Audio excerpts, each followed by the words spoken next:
lagi natin kasama yung pagiging counseling natin sa mga pasyente, no? Advise eye protection and establish minimum visual requirements and standards on various jobs. So ito po under discretion natin as occupational optometrist, no? Like for driver, kung yung mga may lisensya dyan, hindi naman po required na 20/20 both eyes, di ba? Still we can avail a driver's license kahit po ano ba yun? Partially blind po yung kabilang mata, basta good pa rin po yung isang mata, di po ba? Ganun po yung so na ito ang pagkakaroon po ng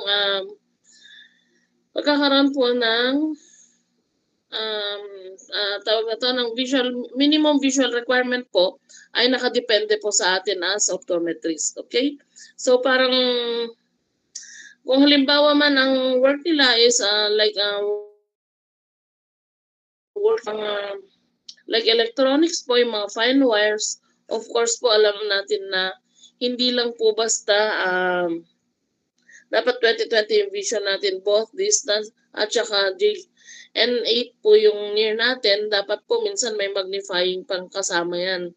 So ito po yung part na kailangan natin i-discuss sa mga employers na kailangan nilang i-provide para po mas maging efficient po sa work yung mga workers at maging productive.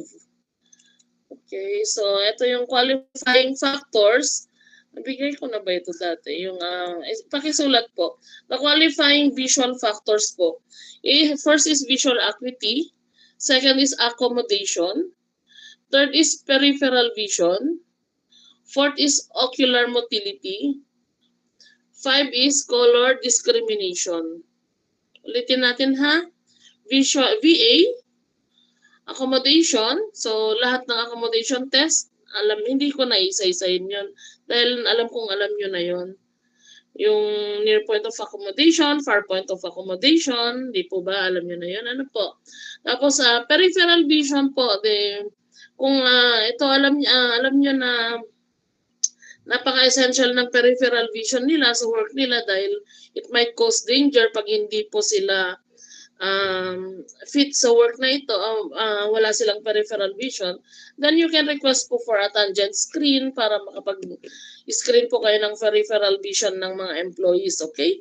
Tapos yung ocular motility, yun yung pang-apat, yung pang-lima is color discrimination. Color discrimination, alam niyo na po yung Ishihara natin, pinaka-basic na exam natin yan. Ocular motility, alam niyo po yung ballpen lang at saka pen light, di po ba? Yun yung pinaka-basic na ocular motility natin.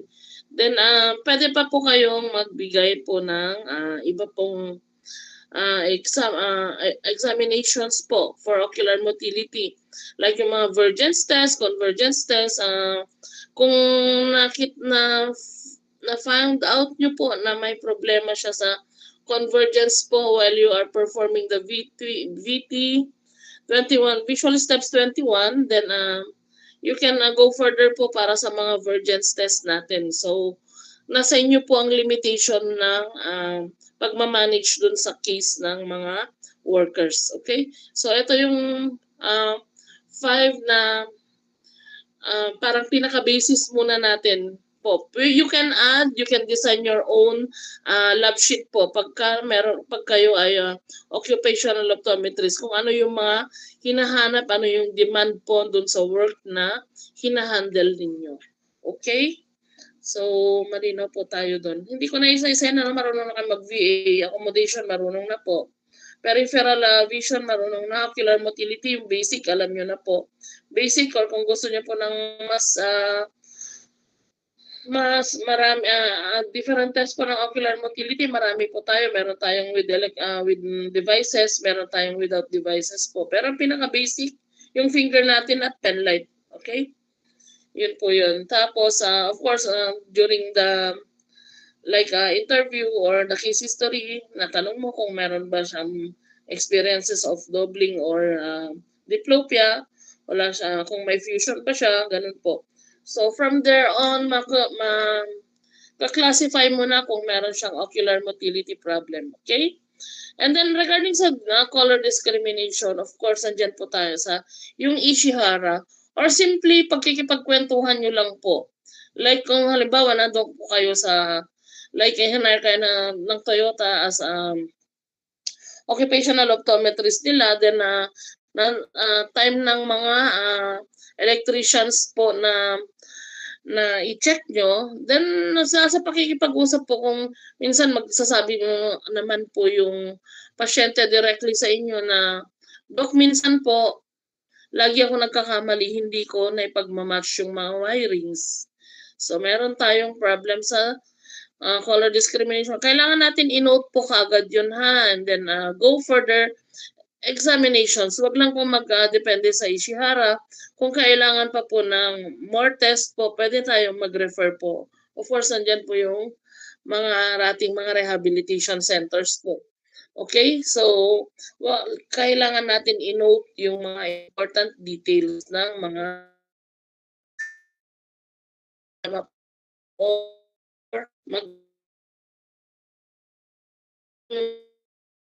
natin.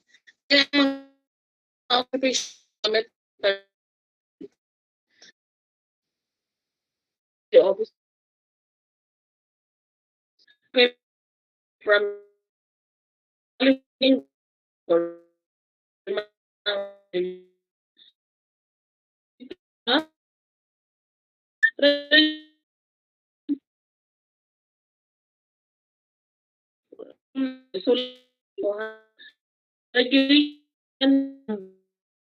paano ba? Wait. Para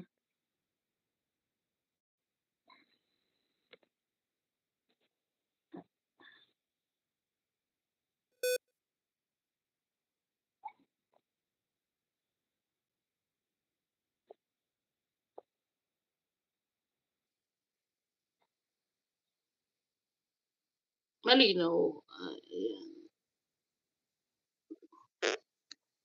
Ayan. Parang di na kayo magsulat. Pwede pala to eh. Wait lang ha. Pinahirapan ko pa kayo.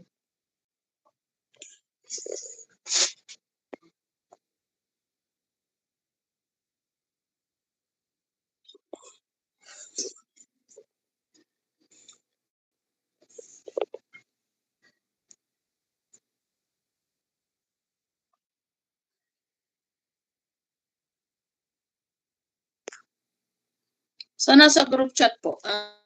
Yung copy ng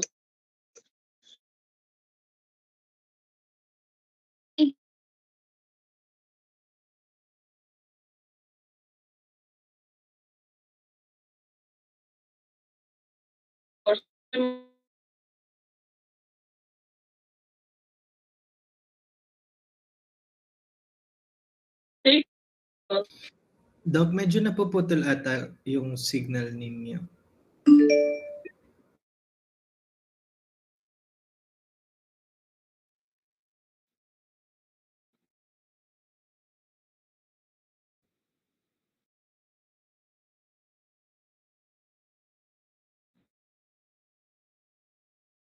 Okay, regarding sa workplace po, workplace health, safety and welfare po, regulations. So ito yung mga basis para kung paano natin naayusin yung company. And then the health and safety display screen equipment regulation.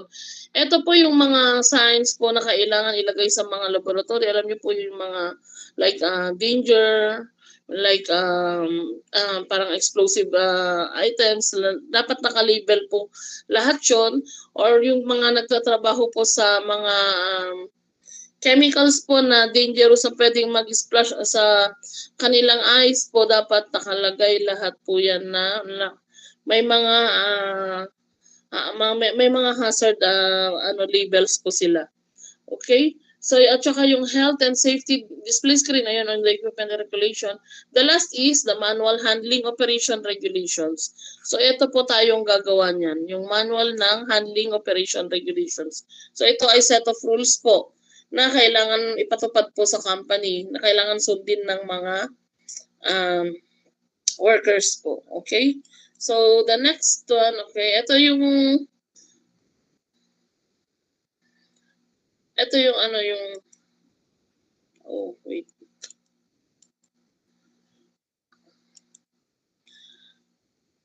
So, ang first na natin gagawin po, identify natin yung present hazard. Pagkapasok mo sa isang company, ano ba yung dapat mong hahanapin po?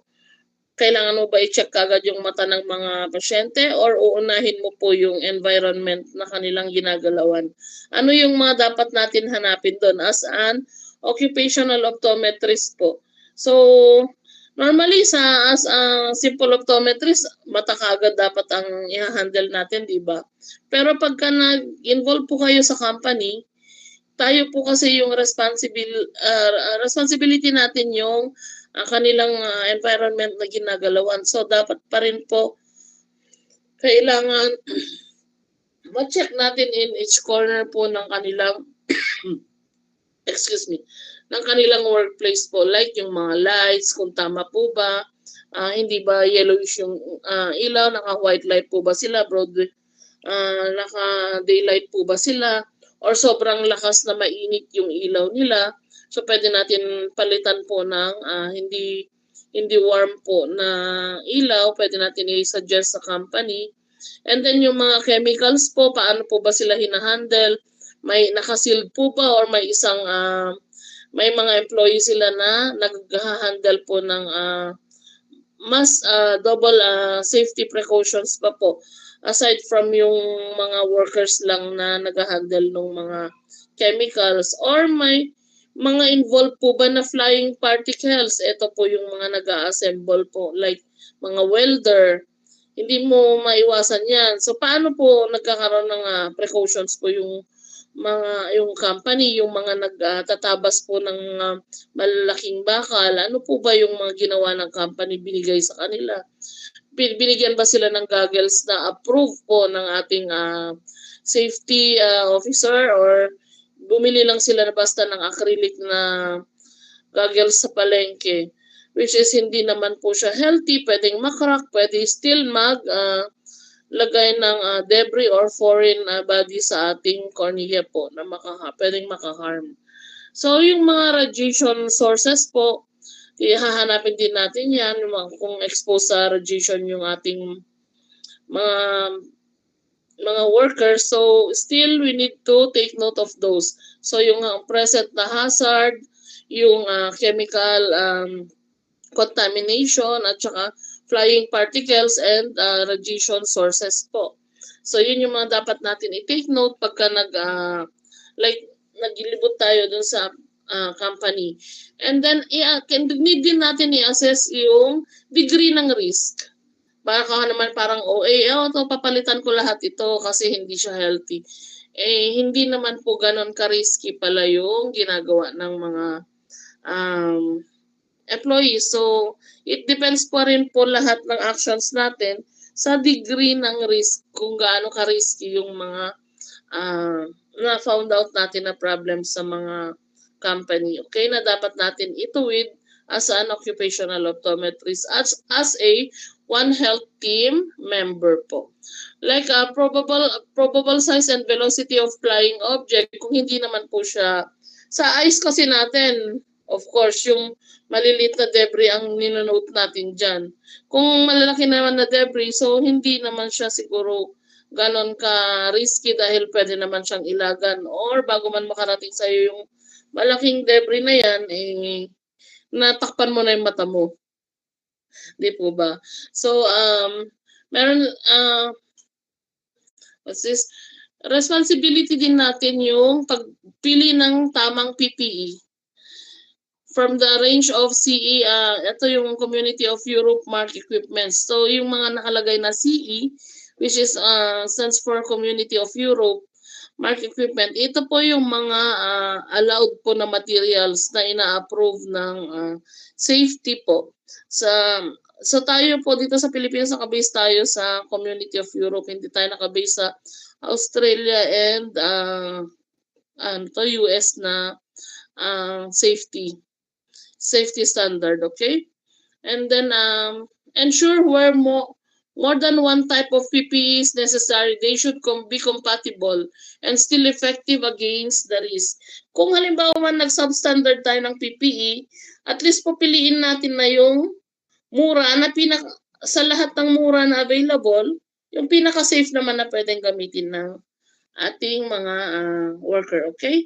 Kahit na nagtitipid, still po, priority pa rin natin yung safety. Ano po, hindi naman na porket tinipid na hayaan na natin na mapahamak yung mga worker natin. Kasi pag ni-retain ka ng isang company as occupational optometrist, dapat po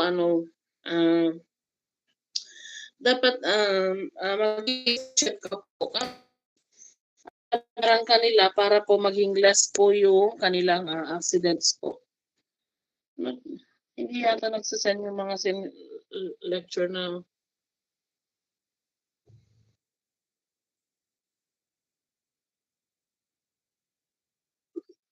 ayan. So, ito na po yun. Share ko na sa inyo.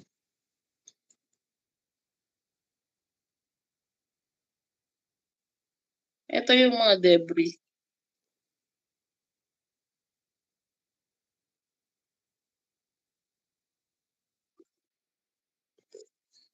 Na pwede natin may encounter. Kung ako sa para kaya hindi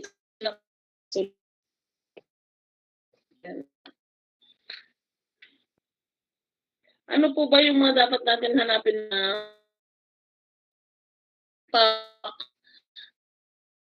ano ba yung mga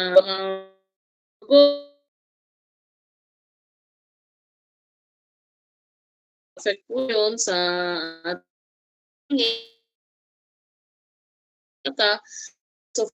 or something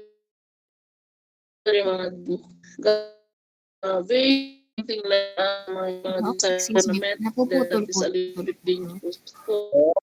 Happy po. Yes, sir. And it's liquid tablets. Ito, pagkabawa man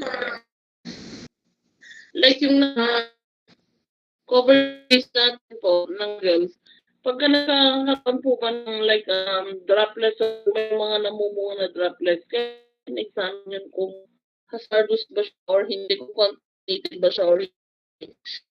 Kasi it might be contaminated na siya na sa chemical that na i-blend po siya po siya sa napakahalaga po na i-check natin. Hindi man tayo yung nakaka-check, at least dali natin po sa expert pwedeng kapag identify ano yung question ng danger sa mga workers. And then yung mga welding arts or yung mga hindi nagsasend pala. Wait.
Doc, napuputol-putol po.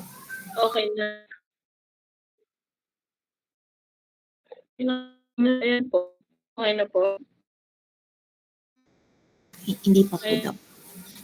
Sa mga notes, hindi pa na di-disconnect ako kung nag-send ako sa inyo ng notes sa group chat. Okay? So, dito na tayo sa 3 main objectives of Occupational Safety Act. To ensure the health and safety of the people at work, yun po yung first one. Second one, malinaw na, to protect the public against the risk of their health and safety from activities in the workplace. And the third one is to promote a workplace environment adapted to the workers' physiological and psychosocial needs. Okay? So, meron tayong 3 lang po. Objective of occupational safety acts. Send ko yan later. And then the type of eye protection. Safety spectacles. So, meron po tayong different types of eye protection. Meron tayong safety spectacles. Meron tayong eye shields. Meron tayong safety goggles, face shields. Industrial protective spectacles consist of 2 lenses and a special frame according to the ANSI standard. Ito po yung sa Australian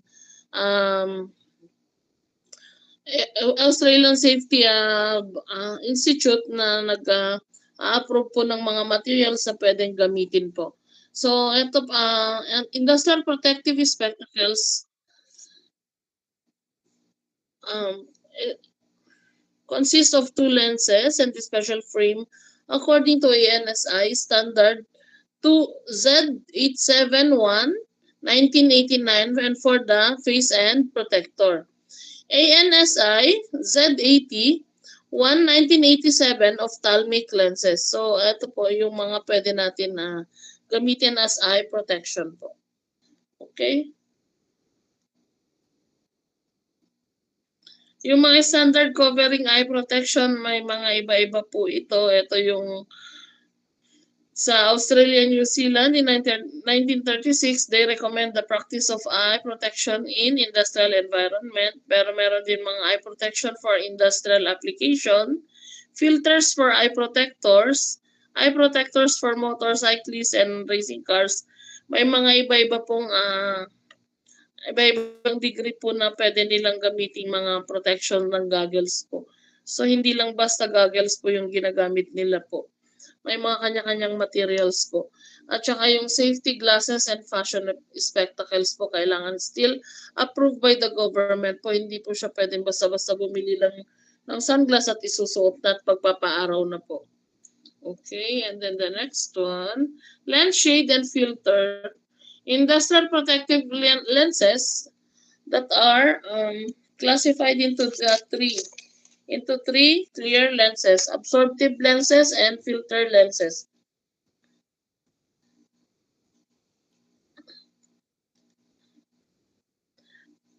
Consist of plano and corrective protective lenses.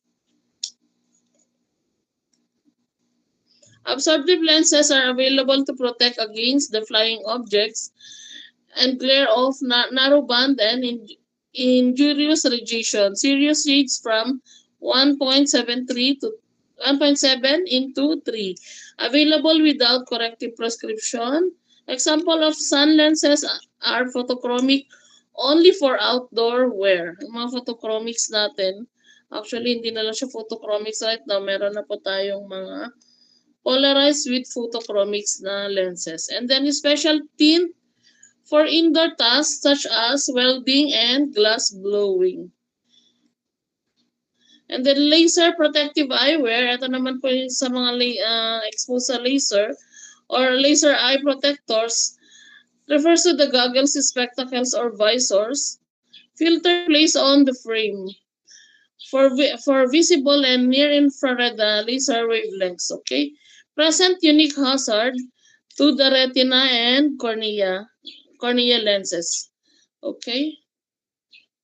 And then eyewear parameters, factors to consider before purchasing a laser safety wear, wavelength, optical density, laser beam intensity, visible transmittance of the eyewear, and laser filter damage threshold. Okay?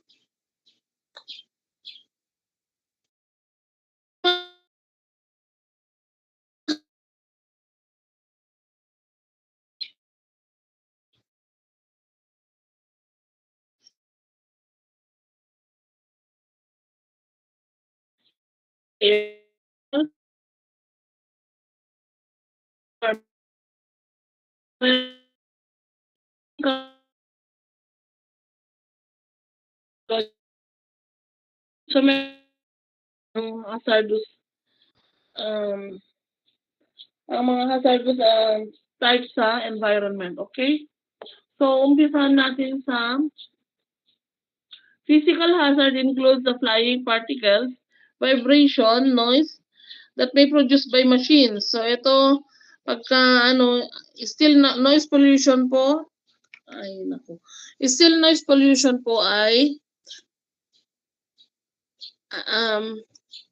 hazardous pa rin po sa ating mga workers. Kaya dapat po ma-address kung ano man po yung nagbibigay ng ingay or sobrang ingay po. Kung halimbawa man ganun na talaga yung machine na yon, at least man lang may bigay tayong headset to reduce the impact po sa pandinig po ng ating mga workers, okay? And then during radiations and high temperatures, at least po man lang kung nasa high temperature po at hindi na pwedeng may airconan, at least man lang po well ventilated po yung lugar ng ating mga workers, di po ba? Para naman hindi po sila hirap na hirap masyado sa kanilang ginagalawan.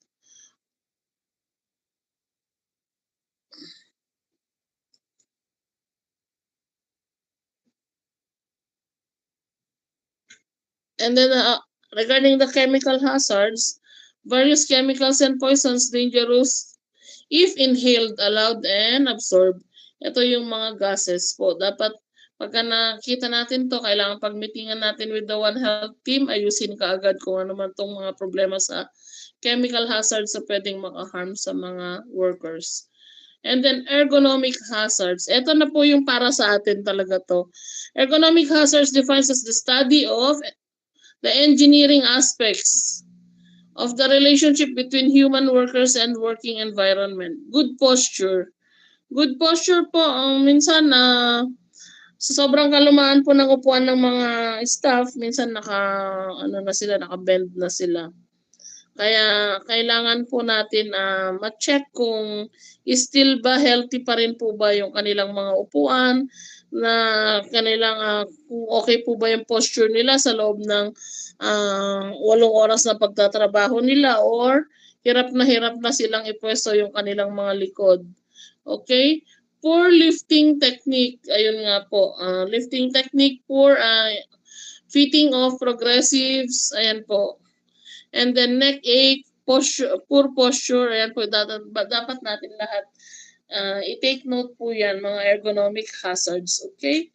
And then the next one will be psychosocial. Ito po yung pinagdadaanan ng marami na hindi nakikita, na hindi natin napapansin, hindi na pagtutuunan ng pansin. Okay? Psychosocial is stress, communication breakdown, yung hindi nagsasalita, kala mo okay lang siya, yung pala katapusan na nandun na siya sa end ng cliff. Okay, job overload. Ito po kung hindi po porke kailangan yun yung job description niya, nakita mong marami na siyang ginagawa. Kung pwede naman natin tulungan, gawin niyo po dahil minsan po job overload, nagkukos din po ng so much stress po dun sa mga workers natin na minsan hindi na nila kinakaya pero still kakayanin dahil yun nga yung work nila. Okay, and then next is boredom. Okay, wow. Hindi, pagka naboboard ka sa work mo, hindi naman siguro ikaw babayaran ng amo mo, hindi ka kailangan dyan. So, still you have to get through your job done kahit na nainip ka na. Pero ito po yung mga psychosocial hazard na pwedeng ma-encounter ng ating mga workers po, okay? Pagiging burnt out, job uncertainty, noise pollution, poor ventilation, ayan, na-discuss ko na rin previously. So, nagtatapos ang ating illumination, ergonomics, and hazards.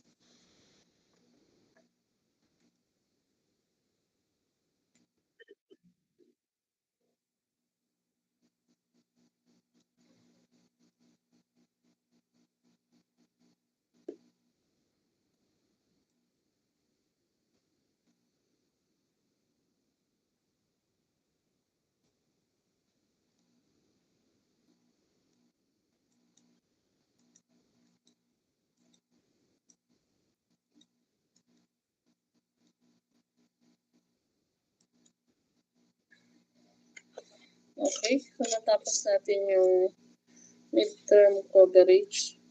Ang bilis naman, parang binasa ko lang. Wait, meron pa pala. Hindi pa tapos. Yung ano po yung color codes. Ito kung mga nanonood kayo ng hindi pa, parang binasa ko lang, di ba? Hindi, isa-send ko sa inyo to. Tawag na to. Yung color codes, wait. Wala akong ano ng color codes eh, kukunin. May nakanote ako sa galing sa internet lang po. Wala pa talagang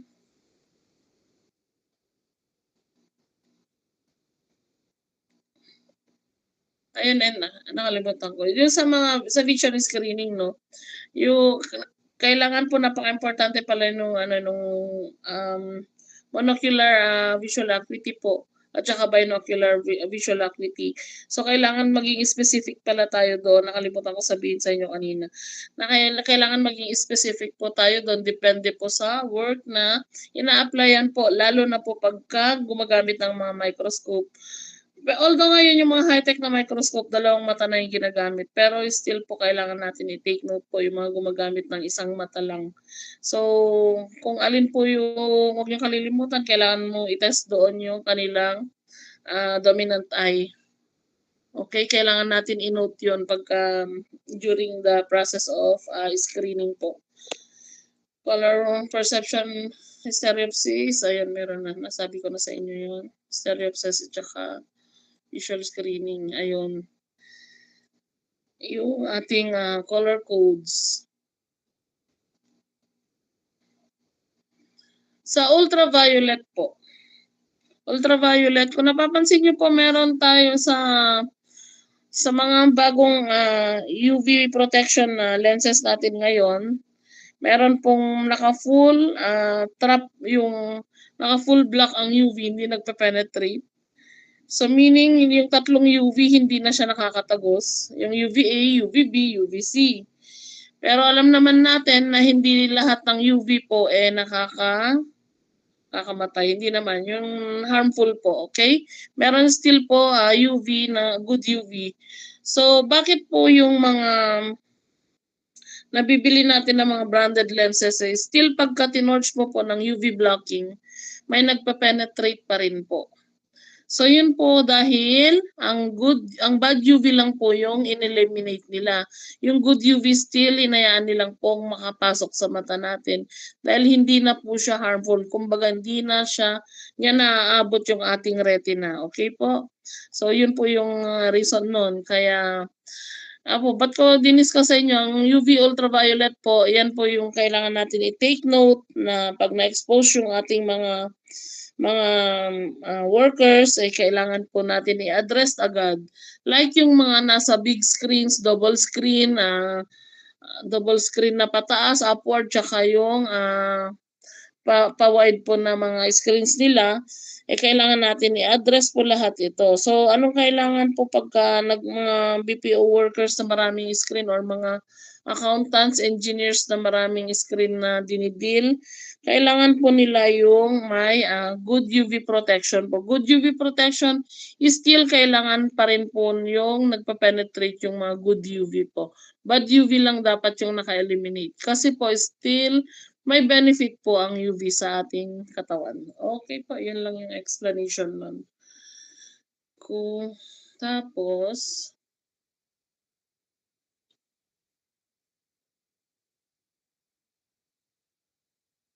ayun, sino ba yung mga ano pala, mga professions na na-expose dito sa UV?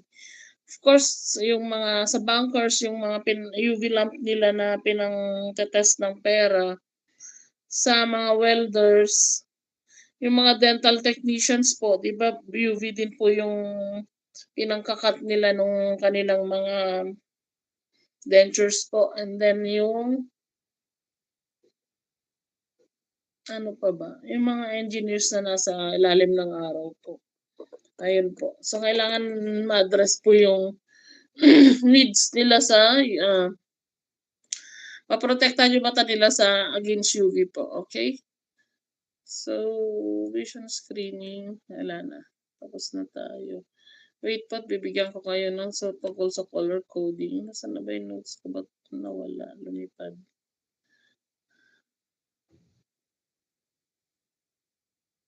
Ayun.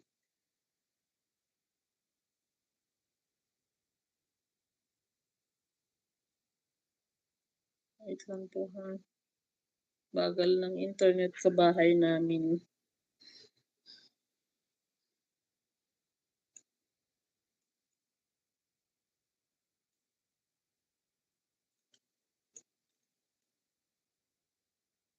Yung pinaka-final topic natin po, it's all about ano na lang yun eh. All about yung mga laws.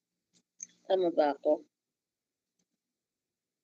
Tsaka yung mga standards po ng American standards po tungkol sa safety. Yun na lang po. Wait lang at pag-aralan natin yung ating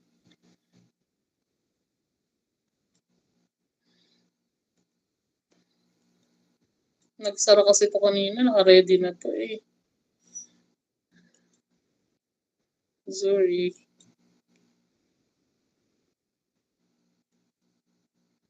Bibigyan ko, kung may oras pa tayo next day, bibigyan ko kayo ng lesson tungkol sa computer, yung CVS po. Kahit hindi na natin dapat itatopic, pero dyan din papunta itong occupational optometry, unahan na natin.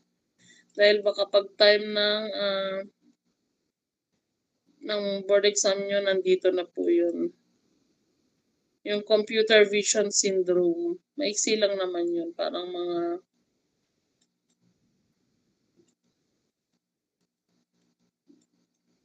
nakakainis, ba't nawala yan?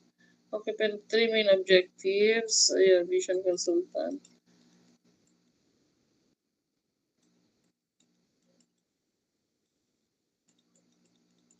Wait lang po. Konti na lang yun, yung mga red, green. Tapos na. And then,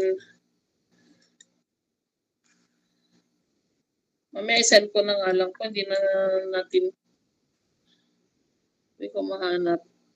So, yun lang po yung ating midterms, no? Yung tungkol sa qualifying sa industrial.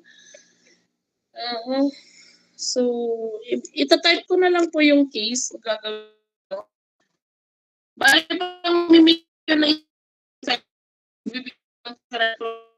gagawin po ng parang case study. Bibigyan ko kayo ng pattern kung paano nyo po i-manage, ano yung mga test na gawin nyo. Ganun po. Tapos, ilagay niyo po siya saan dapat. Ilagay niyo po sa bond paper and then after ng exam siguro pwede tayong mag-discuss po or mag-case study po tayo. Yun na yung gagawin natin. After nung bigyan ko kayo ng gagawin yung may finals natin, yung tungkol sa mga nag-cover sa mga industrial tungkol po sa kasi hindi kaya optolo kayo sa akin. Pa kayo natin pang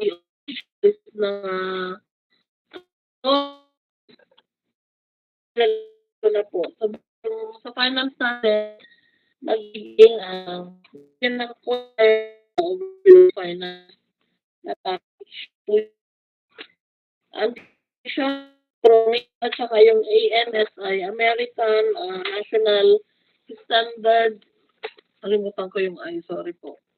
Yun po yung magiging topic natin. Parang 3 na lang po yun. Special ophthalmic po kasi yun. And then, yung division, screening po kung ano yung bagong sakit ng mga tao ngayon na na-encounter, especially po sa industrial area. Para po magkaroon kayo ng idea dahil baka yung pag time na nag-board na kayo, yun na po yung mga itatanong nila. At least may idea na po kayo. So, may utang ako sa inyo yung yung color codes. Like pag sinabing code blue, sinabing code red, ayun po. Isa-set ko sa inyo ngayon. Na nagulo-gulo lang kaninang nag-restart ako ng computer po. Naka-ready na yun eh. Anyway, sino po yung tating taga picture taking? Ako po daw. Pa-open na lang po ng cam. Everyone. Tapos, pagka na-send ko yun, 2:30 ano? Siguro mga 3 o'clock gusto niyo na ba mag-optolo? Or 4 o'clock pa? Saglit lang naman yung optolo natin. Hindi siya mahaba. Sige po, Doc, 3 na lang. Okay? So, kayong bahala. Bagay po sila. Kasi itong ibibigay ko sa inyong cases, ang profession, mamili po kayo, then kayo na po yung isasubmit nyo naman yan sa next week, okay? Face-to-face tayo Yes. Siguro pang multiple choice na lang exam nyo para mabilis lang tayo, okay? Open your account po. Kailangan natin ng magandang family picture para sa ACAD.